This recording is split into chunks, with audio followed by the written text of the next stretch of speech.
नमस्कार, ओपिनियन भारत में आप सबका स्वागत है। मैं हूं आपके साथ नेहा राय। दिल्ली नवनिर्वाचित सरकार ने पहले ही दिन विधानसभा के सत्र में सीएजी रिपोर्ट लाई। सीएजी रिपोर्ट आने के बाद हंगामा मचा। हंगामा के बाद आम आदमी पार्टी के 21 विधायकों को विधानसभा से 3 दिन के लिए निलंबित कर दिया गया। आज धरना प्रदर्शन पूरा दिन चला आम आदमी पार्टी का विधानसभा के बाहर, लेकिन कल फिर से दूसरी सीएजी की रिपोर्ट आने वाली है।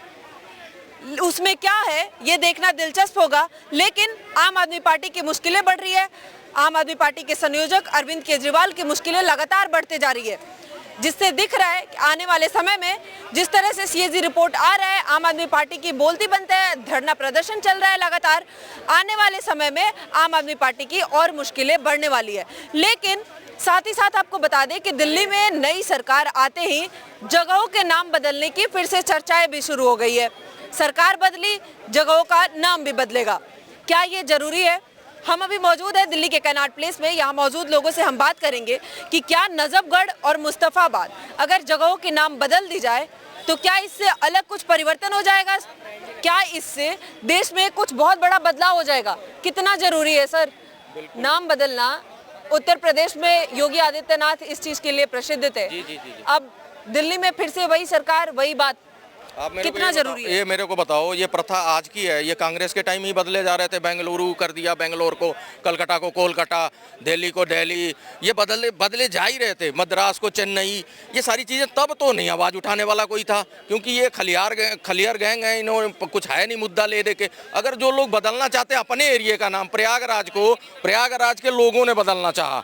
मुख्यमंत्री को क्या पड़ी थी या बीजेपी को क्या पड़ी है? जब वहाँ से आवाज़ उठती है तो उसको सरकार सुनती है। तो अगर उस पर हो रहा तो उस पर हो, अल्लाह मचाने को। वो बदलना चाहेंगे तो बदल देंगे। मेरा नाम अगर बदल दे कोई और मैं अपना नाम वही रखना चाहूँ तो मैं उसी रह। मुस्तफाबाद वाले लोग चाहेंगे तो उसको मुस्तफाबाद लिखें, ठीक है, तब भी कोई वो नहीं है। अगर नाम बदल गया है तो उससे भी कोई काया पलट होने वाली नहीं, चीज़ वहीं की वहीं रहनी है। अगर नाम बदलना चाहते हैं, पहले जो नाम था अब रखना चाहते हैं। तो नई सरकार आई है, आते ही नाम ही बदलना, ये सबसे इतना जरूरी क्यों था सर? ये इतना इम्पोर्टेंट था क्या? नहीं, इस पे देखो, सरकार जब आती है ना तो बहुत सारी चीजें, अब क्या करें, मुद्दा हाथ लग नहीं रहा। अगर किसी विधायक ने ये बात बोली है, उसी को लपक लिया, उसने बीजेपी का माउथ फेस बना दिया। अरे भाई, तुम्हारे पास 100 मुद्दे हैं, ये तो विपक्ष में रहने के। अभी तो सीएजी आ गया सर, दूसरा रिपोर्ट कल आने वाला है। हंगामा भी शुरू है विधानसभा के बाहर, आज पूरे दिन हंगामा हुआ है आतिशबाजी प्रदर्शन पे। बताओ, आप पार्टी को तजुर्बा है विपक्ष का? पहली बार जिंदगी में तो विपक्ष बनी है, उनको पता तो है नहीं विपक्ष में होता क्या है। उनको पता है धरना देते आए हैं, धरना दे दे के सरकार बनाई, धरना दे दे के अपने ही सरकार में बैठे रहे, तो वो धरना की आदत पड़ी है, वो हर चीज में धरना देना। ये जिसको विजेंद्र गुप्ता जी को, जिसको कह रहे हैं स्पीकर को, उनको उठा उठा के फेंकते रहे। ये जब 8 विधायक थे, जब 3 विधायक थे, बार बार फेंक देते थे विधानसभा से, सुनते ही नहीं थे। आज वो बैठे हैं तो जब ये वही कर्म कांड कर रहे हैं तो इनको बाहर कर रहे हैं, तो पीड़ा किस बात की? पहले तो तुम सीख लो विपक्ष में बैठ के करना क्या होता है। जनता के मुद्दे होते हैं। तुम बाबा भीमराव अंबेडकर की तस्वीर कहाँ हट गई, किधर हट गई, तुम्हें पता है नहीं।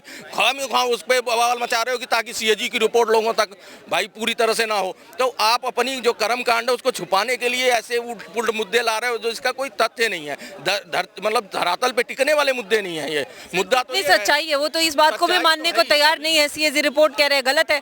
सीएजी रिपोर्ट गलत है तो भैया आप ही की सरकार में तैयार हुआ है। 5 साल से टेबल कर देते, 11 साल आपकी सरकार रही, आपको टेबल करना था, हर बार टेबल। उसी सीएजी रिपोर्ट के तथ्य पे तो आप सरकार में आए, शीला दीक्षित को लेके पढ़ के मीडिया में ये बड़े बड़े चिट्ठे दिखा रहे थे। सीएजी की रिपोर्ट उसी का आधार बनाया था आपने सरकार बनाने के लिए। आज आपके खिलाफ ये सुई का जो है ना, घड़ी का पूरा चक्र घूमता है, आज वो चक्र घूम के आ गया आप पे, तो आप बिल बिला रहे हो। ये सारे कर्म कांड आप करके आए हो, भली भांति मालूम है। और यही केजरीवाल यू टर्न लेन में कितना माहिर है ये दुनिया जानती है। 1 घंटे पहले कहता है कि यही मनमोहन सिंह सबसे ईमानदार प्रधानमंत्री हैं, 1 घंटे बाद ही बयान दे देता है कि मनमोहन सिंह और राहुल गांधी और सोनिया गांधी ये तो सबसे करप्ट है, इनको तो जेल हो जाना चाहिए। तो ये यू टर्नर है, इनको मैं सीरियस लेता ही नहीं, और ये यही करेंगे। इनके पास अब कुछ है नहीं, विपक्ष का तो कुछ तजुर्बा है ही नहीं, और न लेना चाहते हैं ये कि विपक्ष करता क्या है। सर, पंजाब से राज्यसभा में घुसने का एक ये भी बात आ रहा है कि तैयारी चल रही है ऐसा, हालांकि ऐसा कोई आम आदमी पार्टी की तरफ से तथ्य नहीं आया है। देखो, इनके पास अब पावर नहीं है, ये एक्स एमएलए हो गए, हैं, भूतपूर्व थे, अब वो हो गए एमएलए। तो अब कोई पावर नहीं है और पावर में रहने की आदत है, शीश महल की आदत है, इतना लाव लश्कर लेके चलने की आदी हो गया बंदा, इतने बड़े बड़े मतलब आलीशान बंगलों में। तो उस बंदे को अब लग रहा है कि भैया मैं करूंगा क्या, अगला चुनाव लड़ना है। तो राज्यसभा से ये चाहते हैं कि वो क्या नाम है, जो ये करोल बाग के ये थे, क्या नाम, उनको भेजा है राज्यसभा से, उनको हटा के मिल जाए। पहले स्वाति माहीवाल को बोला था कि तू हट जा, अभी शेख मनोज सिंह को बना दे वहाँ का, वो नहीं हटी तो उसको बुला के अपने ही मुख्यमंत्री आवास में पीटा इन्होंने। इनके कर्म कांड सारे बाहर आ चुके हैं, जनता को एक एक चीज मालूम है। अब ये जोर लगा रहे हैं कि हम राज्यसभा किसी तरह चले जाएं, और राज्यसभा का यहाँ से एक सीट निकलती है। अब एक सीट पे ये किसको किसको दें, क्योंकि केजरीवाल को भेजना जरूरी है, मनीष सिसोदिया को भेजना जरूरी है, नहीं तो इनका वजूद खत्म हो जाएगा, पार्टी टूट जाएगी। तो ये इसलिए हो सकता है, ये बातें कयास नहीं लगा रही, इसमें सच्चाई है कहीं ना कहीं, और लोगों को दिख रहा होगा भी आगे। ये जाएंगे राज्यसभा और ये वहाँ से जाएंगे पंजाब से, भगवंत मान सिंह को भी इन्होंने जाके वहाँ तंग कर रखा है। पहले इन्होंने वैभव को प्रभारी बना के वहाँ भेजा था, तो वहाँ से क्या था, मनी ट्रेल हो रहा था, वहाँ का पैसा इकट्ठा करके यहाँ चुनाव में लगा रहे थे, यहाँ का पैसा इकट्ठा करके गोवा चुनाव में शराब का लगाया।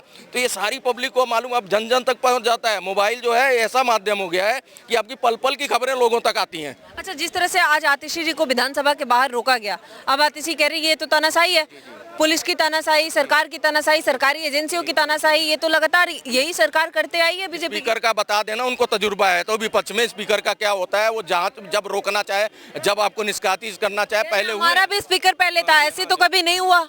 उनको निष्कासित नहीं किया इन्होंने, इन्हीं विजेंद्र गुप्ता को कई बार फेंकवाया बाहर। हाँ, तुम्हें वहाँ पे कह रहे हो ना कि हमारे मूर्ति पे बैठने दो, तो भैया तुम मूर्ति पे बैठना नहीं चाहते, तुम उपद्रव करना चाहते हो, इसलिए तुम्हें बैरिकेटिंग से रोक दिया, वहीं कर लो जो करना है। और तुम तो कहीं भी बैठने के आदी हो, तुम तो जल मंत्री होते हुए अपने ही सरकार में, अपने ही उसमें बैठ गए थे, तुम धरने पे पानी पी के वो कर रहे थे, जल सत्याग्रह। तुम्हारी जो हरकतें हमने देखी, यही विजेंद्र गुप्ता का पैर पकड़ के वो नौटंकी कर रहे थे, तो कि भैया चलो एलजी के पास। तो सारी नौटंकियां भली बात ही मालूम है, जनता जानती है, इसलिए कोई रिएक्ट नहीं कर रहा है। यही 20 विधायक 22 विधायक जो हैं आपस में कर रहे हैं, कोई सहयोग थोड़ी मिल रहा जनता से। ठीक है सर, क्या नाम हुआ? एडवोकेट धर्मराज सिंगल। क्या कहेंगे सर, इतने कानूनी पेच फंसे हुए हैं आम आदमी पार्टी के, अब सीएजी रिपोर्ट भी आ रहा है, कल दूसरा रिपोर्ट आने को है, कितनी मुश्किलें बढ़ती हुई दिख रही है। ऐसा कानूनी तौर पे भी आपसे हम जानना चाहेंगे, क्या लग रहा है अरविंद केजरीवाल, आम आदमी पार्टी की मुश्किलें कितनी बढ़ रही है? बहुत ज़्यादा, और भी बढ़ेगी। कैसे? दिल्ली जल बोर्ड घोटाले में भी जाएगा, शराब घोटाले का चल ही रहा है, कंडीशनल बेल पाया था ये सुप्रीम कोर्ट से, उसके बाद जो है ये घोटाले ही घोटाले हुए हैं। डीटीसी ख़त्म कर दी है, जो रिटायर हुए हैं 11 साल में, उनके प्लेस पे कोई एक भी कर्मचारी नहीं लिया गया, और जो गाड़ी डेड होगी वो वर्कशॉप में छोड़ दी, और डीटीसी को इसने ख़त्म कर दिया है। कोई एक भी गाड़ी नहीं आई डीटीसी में, कोई डेवलपमेंट नहीं हुआ, कोई रोड नहीं बनाया गया, कोई भी डेवलपमेंट नहीं हुआ, और सारा पैसा ये पंजाब ले गया, पंजाब में लगा दिया, शीश महल में लगा दिया। और सर वो किसी आरोप को मानने को तैयार नहीं है, सीएजी रिपोर्ट भी कह रहे हैं ये गलत है, ये जबरदस्ती झूठा आरोप लगाने को तैयार है बीजेपी। एक सबूत आज तक नहीं मिला, झूठी केस में फंसा रहे आम आदमी पार्टी को। हर चोर कोर्ट के अंदर ये कहता मैं चोर नहीं हूँ, हर चोर कहता मैंने चोरी नहीं की, हर बलात्कारी कोर्ट में जज के सामने कहता मैंने बलात्कार नहीं किया।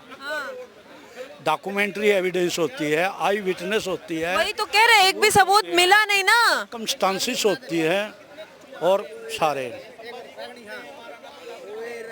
क्या चल रहा है सर? अरे मोदी, अरे योगी, हम तो कायल हो गए तुम्हारे शासन के, माया भी देखी, मुलायम भी देखा टोटी चोर, अरे सारी सनेटरी उखाड़ के ले गया वो अखिलेश चोर। होए रे योगी, हम तो कायल हो गए तेरे शासन के, बहन बेटियों की बचाई इज्जत तुमने, बन के कृष्ण मुरार, जनमानस की करी सुरक्षा अपन का थानेदार।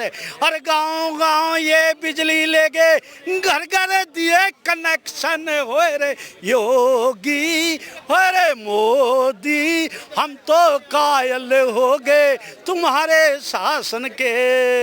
अच्छा, तो योगी का शासन दिल्ली में भी चाहिए था। दिल्ली में शासन आ गया बीजेपी का। डेफिनेटली चाहिए। अब तो आ गया। अब देखना होगा कितना बदलाव होता है, वो तो आने वाला वक्त बताएगा सर। लेकिन अब जिस तरह से जगहों के नाम बदलने का ऐलान हो गया है योगी जी की तरह, अब कह रहे हैं मुस्तफाबाद का नाम बदलो, नजफगढ़ का नाम बदलो, क्यों, क्या जरूरी है सर? जब उनकी हुकूमत थी उनने बदले थे, अब इनकी हुकूमत आ गई ये बदलेंगे। जरूरी है ये? जरूरी है। क्या बदल जाएगा? कौन सा विकास हो जाएगा? विकास तो नहीं होगा, विकास होगा नहीं होगा, विकास तो चलता रहेगा और होएगा। जब विपक्ष बोलेगा ना कि आप डबल इंजन की सरकार आ गई है, रोड बने जाएंगे, यमुना की सफाई शुरू हो चुकी है और यहाँ कम से कम 5 करोड़ पेड़ लगाए जाएंगे। एयर पोल्यूशन की समस्या एलजी का कोई रोक भी नहीं होगा। एलजी क्यों रोकेगा? वही बात है, बीजेपी की सरकार एलजी क्यों रोकेगा? एलजी ने नौकरी नहीं करनी। तब क्यों रोक रहे थे एलजी? किसको? अरविंद केजरीवाल की सरकार में क्यों रोक रहे थे? एलजी क्यों रोक रहे? अरविंद केजरीवाल सुप्रीम कोर्ट क्यों चला गया? जब मैडम कोर्ट में मामला चला जाए प्रशासन कोई काम नहीं कर सकता, क्योंकि हमारी जो कोर्ट है वो सर्वोच्च है, उनसे ऊपर कोई नहीं है। Supreme court, high court, district court से अबव कोई नहीं है। मुख्यमंत्री भी जब पेश होता है ना कोर्ट में, एक टांग उठा के ऐसे हाथ जोड़ के, साहब सिंह वर्मा भी हुए थे एक बार पेश, ये फैक्ट्रियों के चक्कर में हाथ जोड़ के। बहुत बहुत धन्यवाद। देखते हैं कल दूसरी सीएजी रिपोर्ट में आखिर क्या आता है और फिर अरविंद केजरीवाल के लिए और कितनी मुश्किलें बढ़ती है। आप क्या सोचते हैं, दिल्ली की सरकार पे नई नवेली सरकार किस तरह से काम कर रही है और कितना विकास होता हुआ दिख रहा है? कमेंट सेक्शन में जरूर बताइएगा। अभी के लिए धन्यवाद। देखते रहिए ओपिनियन भारत।